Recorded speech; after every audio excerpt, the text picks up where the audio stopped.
This audio presentation of Neville Goddard's No Other Foundation is brought to you by audioenlightenment.com. Copyright 2012, all rights reserved. No other foundation.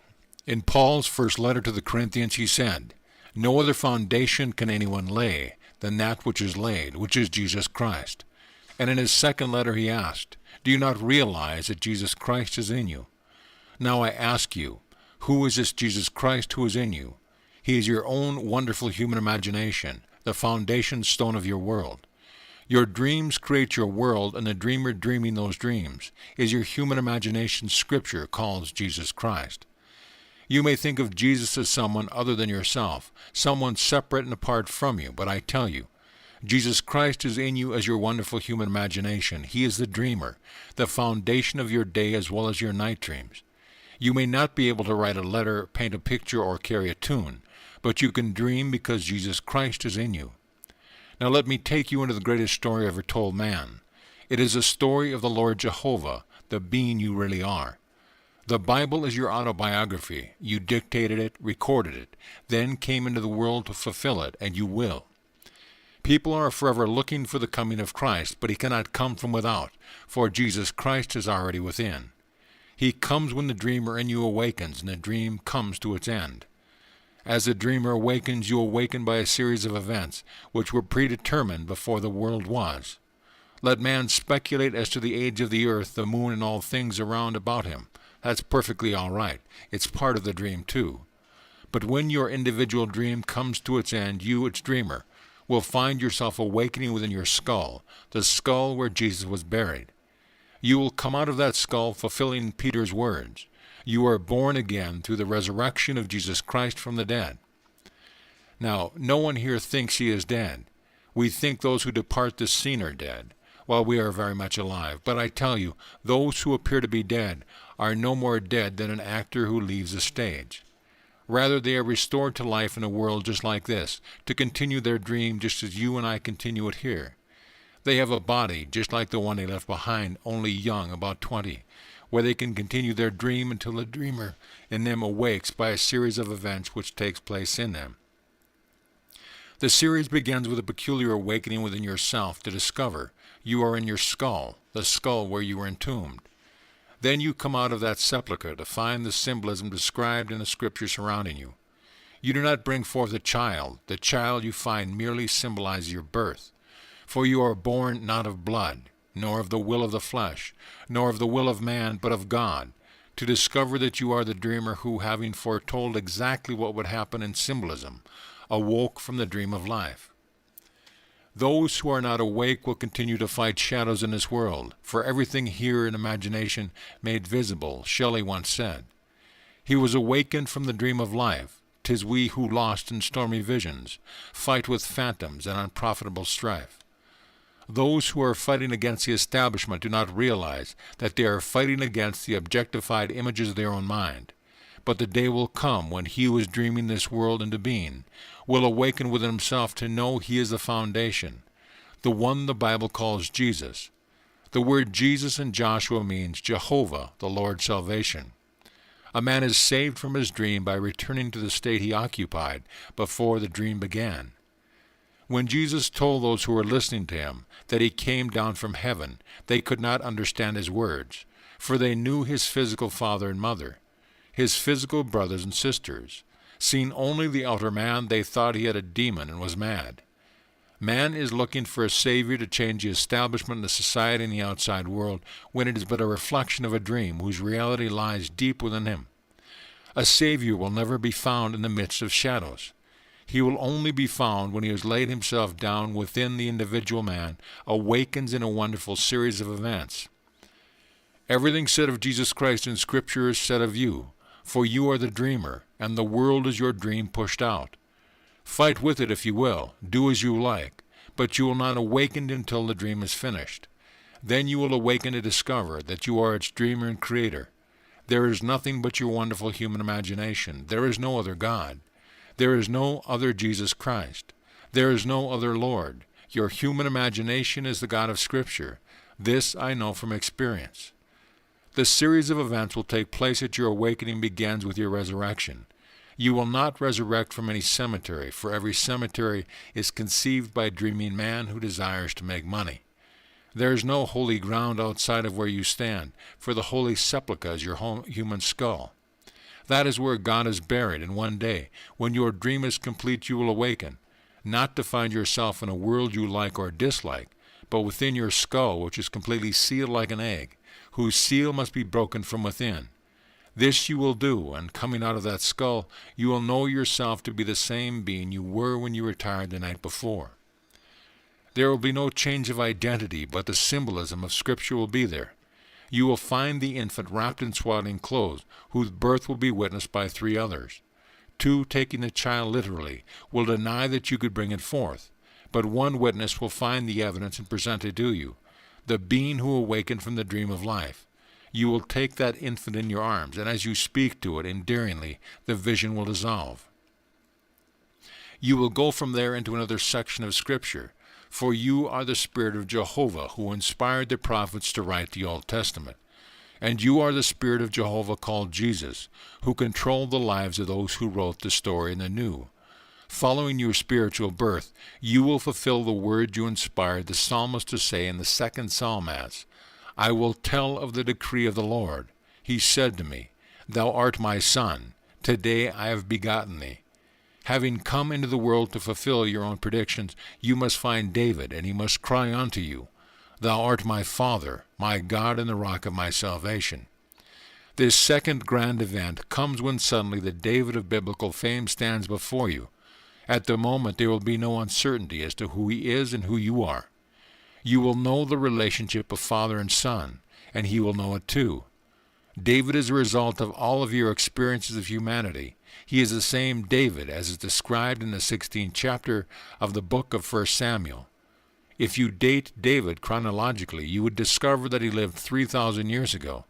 But the Bible does not record secular but salvation history, as the events do not take place here. This is the hell into which God descended and dreams his dream of life. God, your human imagination, your awareness, came out from being aware of being the Father, and entered the world by becoming aware of it. The day will come when the world will lose its hold, and you, human imagination, will return to the Father as the Father. You entered this wonderful world of adventure for the purpose of expansion, for if the limit of expansion was already reached, it would be hell.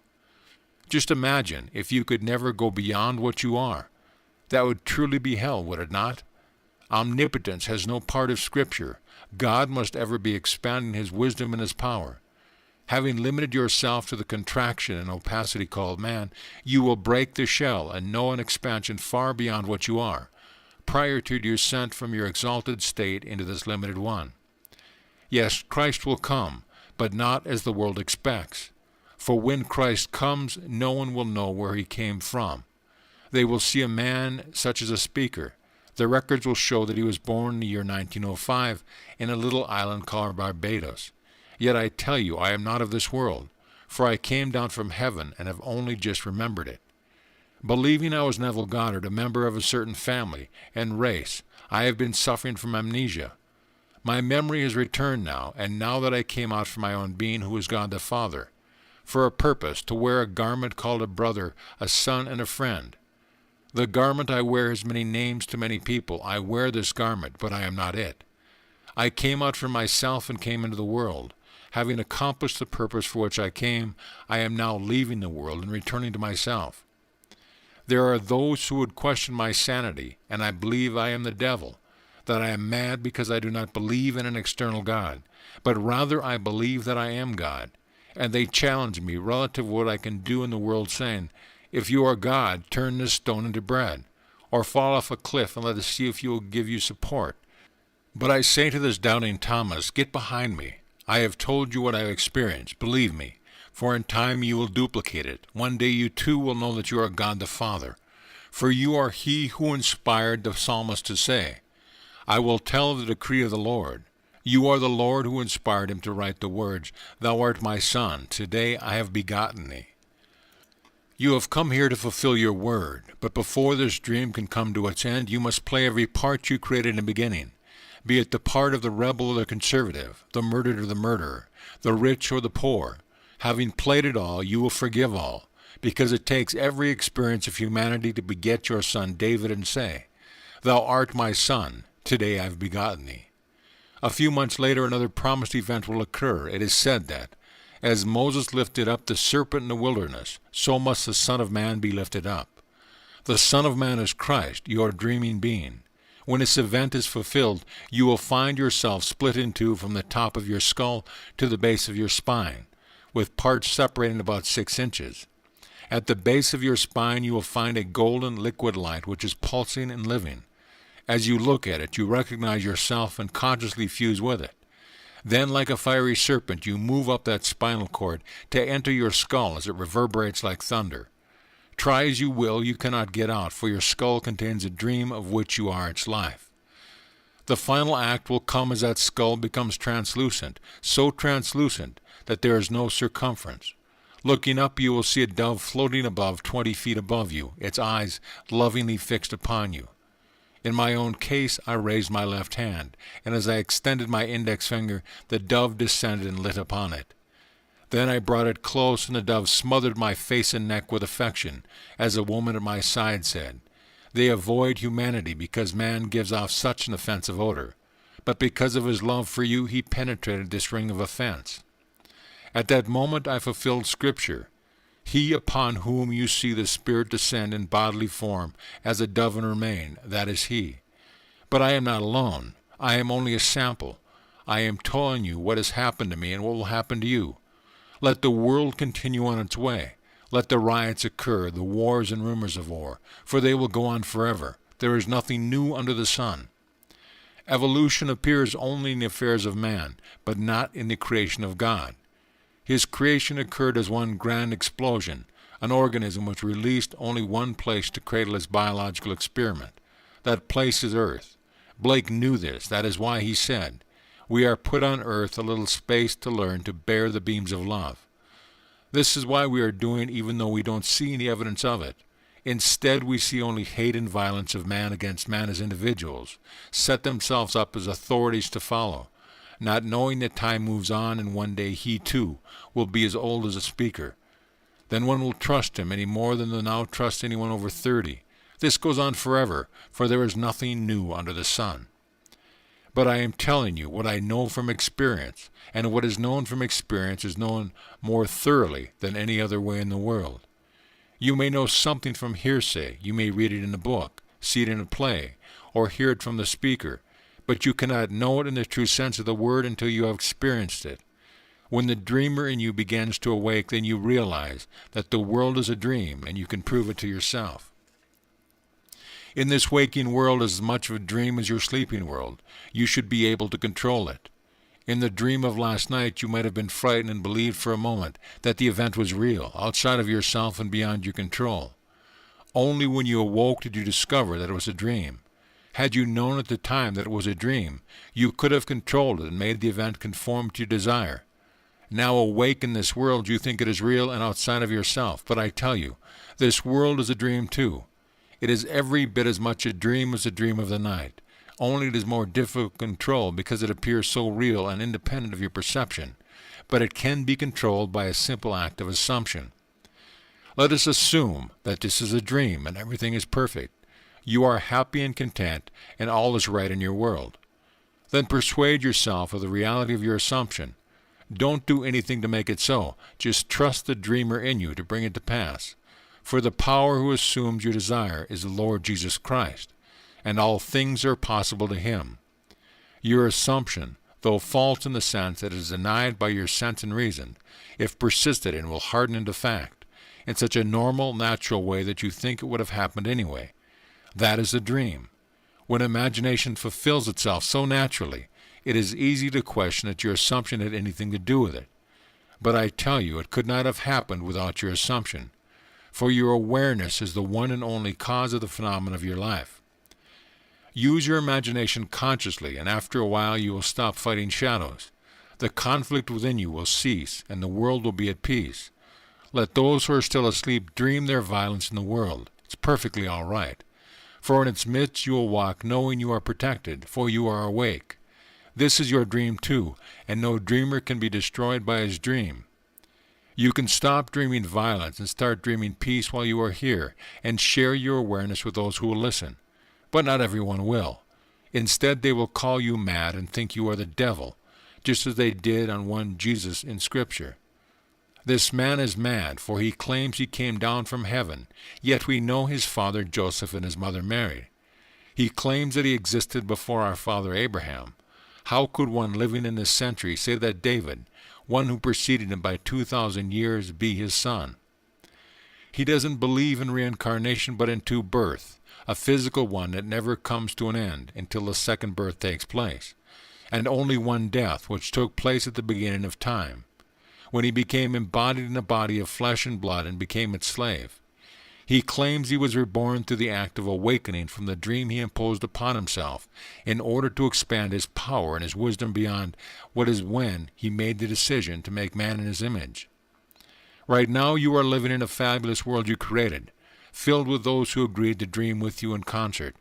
Everyone is dreaming his own dream.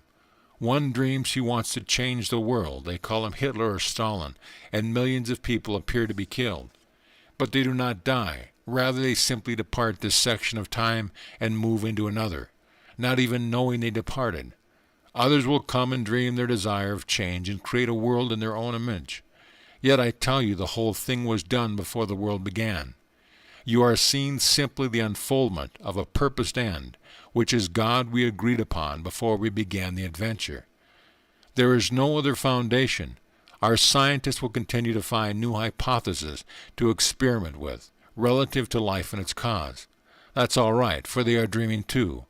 This world began as a grand organism of God, with only this tiny little spot called Earth capable of cradling life for the great experiment to take place. Then the dream you and I are dreaming began. If you don't think it is a dream, take some section of your life that seems beyond redemption and rearrange it in your mind's eye. Make it as you would like it to be. Persuade yourself of its truth and weight, because its fulfillment has its own appointed hour. It ripens, it will flower. It will be long, then wait, for it is sure and it will not be late. It will come in your objective world to bear witness to the reality of your assumption. Then you too will know that the world is a dream, and you are its dreamer, the Jesus Christ of the New Testament and the Jehovah of the Old. The Old Testament is an adumbration, a foreshadowing in a not altogether conclusive or immediately evident way. The New is its interpretation and fulfillment. If you hear the word Jesus and think of a man other than yourself, you do not know him.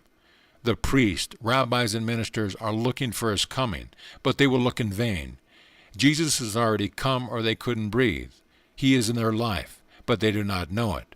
One day, however, he will awaken in them as the being in whom he awakens. Try it. When I have told you tonight concerning the coming of Christ is the only foundation. You will never disprove my words, for I am not speaking from speculation or theory, but from experience. When this little garment I now wear is taken away, I will no longer be part of this age, for I have awakened from this dream called life. And one day when your dream is over, the series of events which I have just mapped out for you will unfold within you, and you too will awaken and return as the one being who began the venture. Believe me, there is no other foundation, no other God than he who began a good work in you, and he will bring you to completion on the day of Jesus Christ. Now, let us go into the silence.